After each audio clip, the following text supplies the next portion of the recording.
Hello guys, स्वागत है आप सभी का जीएस फंडा के इस नए वीडियो में। तो आज हम डिस्कस करेंगे करंट अफेयर्स के क्वेश्चन। जो सबसे पहले जो क्वेश्चन है वो है the national mission for edible oils, जिसको हम NMEO के से नाम से भी जानते हैं, जो सबसे पहले लॉन्च हुआ था अगस्त 21 में। तो ये कब लॉन्च किया गया था? सबसे पहले अगस्त 21 में ये लॉन्च किया गया था। उसके बाद इसको किसने पब्लिश किया? तो ये पब्लिश किया है गवर्नमेंट ऑफ इंडिया में। उसके बाद अगर इसकी एम की हम बात करें तो एम जो है इसका क्या है? Significantly boosting oil palm cultivation in crude oil production. Crude oil की प्रोडक्शन को इम्प्रूव करना जो है इसका मेन काम है। उसके बाद हम बात करें इसकी, this is a centrally sponsored scheme places particularly emphasis on north east region and Andaman and Nicobar island. ये क्या है? एक सेंट्रल स्पॉन्सर्ड स्कीम है, जिसमें क्या है होता है कि सेंटर वाले फंड पूरा करते हैं। तो उसमें कौन कौन से आते हैं? नॉर्थ ईस्ट रीजन आता है एंड अंडमान और निकोबार आइलैंड आती है, with the goal of expanding, जिसमें गोल क्या है? एक्सपेंड करना the area and productivity of oil seed and oil palms. उसके बाद स्कीम आउटले की बात करें, फाइनेंशियल आउटले कितना है? 11,040 करोड़। अगर इसमें हम टारगेट्स की बात करें तो to increase the area of oil to 10 lakh. इसमें क्या है? इंक्रीज़ करना ऑयल की प्रोडक्टिविटी को कहाँ तक? अप टू 10 लाख तक हेक्टेयर तक, from 3.5 lakh and during 2019 to 2020। उसके बाद हम कह रहे हैं by 2025 to 26 in additional outlay, उसमें कितना है? 5.50 लाख। उसके बाद अगर हम बात करें to increase the crude oil production from 0.27 lakh tons during 2019 to 20 and 2011 to 20 tons, तो कि ये कितना हो जाएगा? 2025 से 26 तक ये इसकी प्रोडक्शन कितने टन हो जाएगी? 0.27 लाख टन्स प्रोडक्शन हो जाएगी। अगर हम इसमें कुछ स्टेक होल्डर की बात करें, कौन कौन से स्टेक होल्डर जो है इसमें पार्टिसिपेट करते हैं, उसमें सबसे पहले आते हैं state department of agriculture, state department of horticulture, उसके बाद central university, ICAR Indian council of agriculture research institution, और central agencies, cooperatives, oil palm processors and associations, DD Kisan and TV channels and all India radio. अगर हम इसके कुछ features की बात करें तो फीचर इसमें कौन कौन से हैं? सबसे पहले हम फीचर्स की अगर बात करें तो सबसे पहले इसमें क्या आता है कि असिस्टेंट फॉर प्लांटिंग मटेरियल के लिए कुछ असिस्टेंट होनी चाहिए। उसके बाद है intercropping inputs for up to 4 year. Intercropping inputs लेने चाहिए कहाँ तक? Up to 4 year. Establish of seed gardens and nurseries. उसके बाद क्या इस्टेब्लिश करना है? सीड गार्डन्स और नर्सरीज। उसके बाद हम बात करें माइक्रो इरिगेशन बार्न, जो कि माइक्रो इरिगेशन बार्न में कौन से आते हैं? जैसे वेल्स आ गए, पम्प्स आ गए, वाटर हार्वेस्टिंग स्ट्रक्चर आ गए। उसके बाद दूसरे यूनिट्स आ गए, पंप्स और हार्वेस्टिंग टूल जो है इसमें फीचर्स हैं।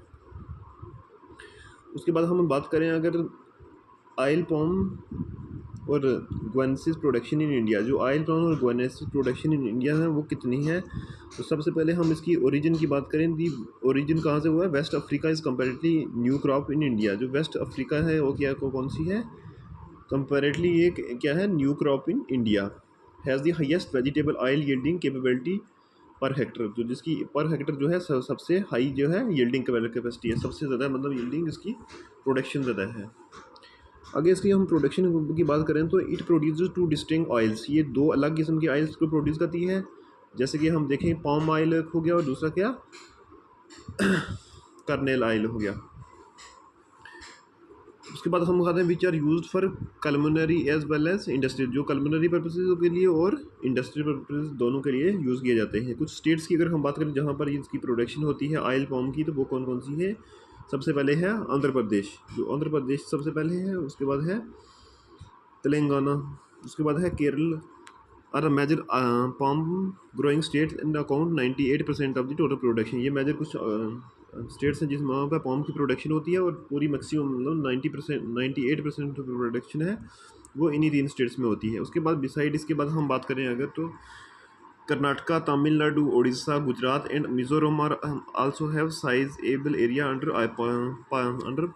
Oil palm cultivation. उसके बाद कर्नाटका की बात करें तमिलनाडु, उड़ीसा और गुजरात के अंडर भी क्या है, sizeable area under palm cultivation के अंडर है। उसके बाद हम मेजर पाम प्रोड्यूसिंग स्टेट्स की अगर हम बात करें तो कौन कौन सी हैं। सबसे पहले है आंध्र प्रदेश, उसके बाद है तेलंगाना, उसके बाद है कर्नाटका, उसके बाद तमिलनाडु, गुजरात, छत्तीसगढ़, मिज़ोरम, असम, उड़ीसा। ये कुछ स्टेट्स हैं जो कि पाम ऑयल को प्रोड्यूस करती हैं। उसके बाद है Andhra Pradesh is the number 1 in area production of oil palm. तो आंध्र प्रदेश क्या है, कौन सी क्या है, नंबर 1 है कहाँ किसमें, पाम ऑयल की प्रोडक्शन में। Telangana stands 6th in oil palm area, Telangana जो है 6th नंबर पे है पाम ऑयल की प्रोडक्शन में। अगर 8.85 लाख हेक्टर की बात करें area under oil palm cultivation in India.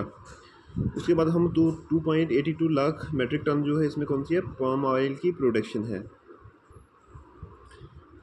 तो इसमें अगर देखें तो एडिशनल अगर हम 70 लाख एकर्स जो है इसको required to attain self sufficiency in palm oil.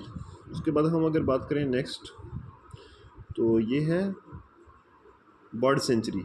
ये कौन सी है, अतापाका बर्ड सेंचुरी, जो लोकेटेड कहाँ पे है, कलोरू लेक, जो कि कहाँ पे है, आंध्र प्रदेश में। उसके बाद हम बात करें हम तो home to a vast repertoire of birds, it is specially known for sheltering pelicans. उसके बाद ये किसके लिए है, has wetland marsh and habitat extending across 2 district namely west Godavari and Krishna. किसके दरमियान में है, दो डिस्ट्रिक्ट के दरमियान, जो कौन कौन से रिवर जिसमें साइड में है, वेस्ट गोदावरी और कृष्णा रिवर है। फॉल्स ये कहाँ पे करती है, फॉरेस्ट रेंज में, क्या काइकोलर फॉरेस्ट रेंज जो है जहाँ पर ये फॉल करती है। अगर हम दी कॉमन स्पीशीज़ जो जहाँ पर फाउंड की जाती है उनकी बात करें तो common species that are found in the sanctuary includes black winged stilts हो गया, रेड क्रॉस्टेड हो गया, पोकार्ड्स हो गया, रेड शॉन्क्स हो गया। ये कुछ स्पीशीज़ है जो जहाँ पे इस बर्ड सेंचुरी में पाई जाती हैं। उसके बाद हम क्लेरू लेक की बात करें जो कि कहाँ पे है, आंध्र प्रदेश में जो क्लेरू लेक है उसकी बात करें तो it is the largest fresh water lake. ये कौन सी है, लार्जेस्ट फ्रेश वाटर लेक जो है कौन सी है, इंडिया की है। It is located in Andhra Pradesh between the Krishna and Godavari deltas. ये कहाँ पर लोकेट की जाती है, कृष्णा और गोदावरी डेल्टास के दरमियान में। और कौन सी स्टेट में लाई की जाती है, कलोरू लेक, आंध्र प्रदेश में। उसके बाद हम बात करें अगर serve as a natural food balancing reserve, वो क्या सर्व करता है, नेचुरल फूड बैलेंसिंग रिजर्व जो है ये लाई करता है, इसमें सर्व करता है। आगे है it is fed directly by water. ये किससे फेड होता है, भरा हुआ है directly by water from the seasonal stream से and is connected to the Krishna and Godavari system. और किससे कनेक्ट है, कृष्णा और गोदावरी सिस्टम से। By over 68% in flowing drains and channels. तो 68% क्या होता है, फ्लो होता है इसमें ड्रेन्स और कैनाल्स में। उसके बाद हम बात करें also serve as a habitat for migratory birds. इसमें क्या होता है, माइग्रेटरी बर्ड्स के लिए, जैसे पीछे हमने न्यूज़ में देखा कि साइबेरिया से कुछ बर्ड्स जो हैं वो माइग्रेट होकर आगे थे, कहाँ पे, इंडिया में आ गए थे। ऐसे ही जो हमारी कलोरू लेक है आंध्र प्रदेश के अंदर, उसमें भी क्या होता है कि ये भी सर्व करती है हैबिटेट फॉर माइग्रेटरी बर्ड्स के लिए। आगे से हम बात करें तो this lake has notified as a wildlife sanctuary in November 1999। ये 1999 में सबसे पहले जो है वाइल्ड लाइफ सेंचुरी जो है बनी गई थी under the Indian wild life protection act 1970। जो Indian wild life protection act था कब का था, 1972 को जो आया था, उसके तहत ये वाइल्ड लाइफ सेंचुरी बनी थी। उसके बाद हम बात कर रहे हैं it is designated as wetland of international importance. ये इंटरनेशनल इंपॉर्टेंस के लिए वेटलैंड भी है। एंड इन नवंबर 2002, ये 2002 में जो है इसको इंटरनेशनल इंपॉर्टेंस वेटलैंड के लिए भी नॉमिनेट किया गया है। उसके बाद हम अगर बात करें under the international Ramsar convention, तो जो इंटरनेशनल रामसर कन्वेंशन होती है उसमें भी इसको डाल दिया गया है। उसके बाद हम बात करें आगे अगर ministry of environment forest and climate change MOEFCC notified captive elephant transfer or transport rules 24। जो 24 में ये रूल्स आए हैं किसके, मिनिस्ट्री ऑफ इन्वायरमेंट फॉरेस्ट के, उसको हमने आगे डिस्कस करना है। तो इसमें सबसे पहले जो मिनिस्ट्री ऑफ इन्वायरमेंट और फॉरेस्ट क्लाइमेट चेंज की ओर से जो रूल आए हैं उसमें नोटिफाइड किया गया है कि in exercise of power conferred under the wildlife protection act 1972।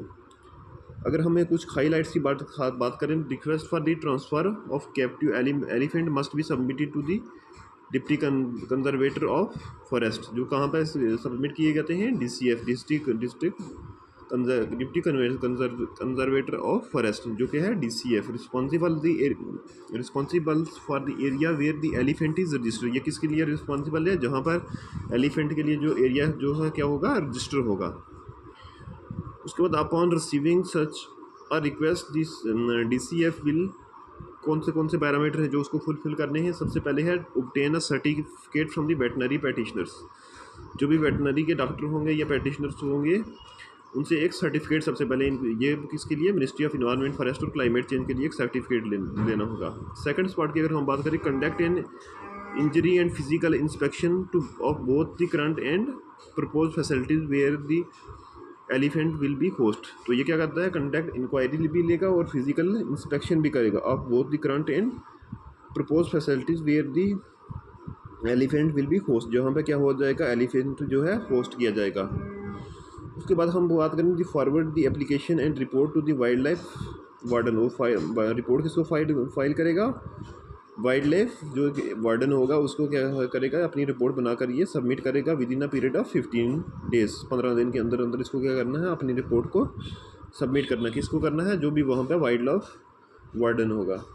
उसके बाद transfer within the state after report examination permit और reject transfer of captive elephant. ये क्या करना है? इसको क्या 15 डेज़ के अंदर अंदर जो है अपना देना है इसमें अपनी कैपेबिलिटीज़, क्या वो उसको खोल सकता है या नहीं खोल सकता है, और उसको वो रिजेक्ट भी कर सकता है। ट्रांसफ़र और reject by captive elephants with in 7 days, 7 दिन के अंदर अंदर वो उसको रिजेक्ट भी कर सकता है। ट्रांसफ़र आउटसाइड ऑफ स्टेट्स, ये विद इन स्टेट था और ये स्टेट के बाहर है।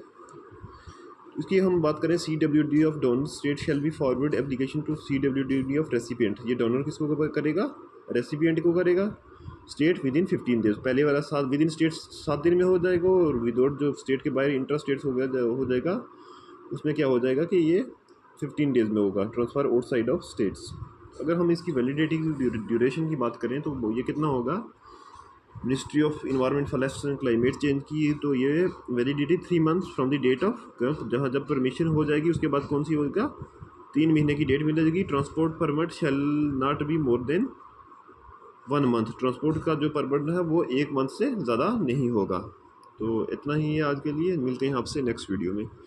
तो आगे हमने डिस्कस करना है इंडियन एलिफेंट के बारे में, और उसकी हैबिटेट क्या है और प्रैक्टिसेस क्या है और उसकी कंजर्वेशन स्टेटस क्या क्या है, ये हम आगे डिस्कस करेंगे नेक्स्ट वीडियो में। तब तक के लिए इतना ही।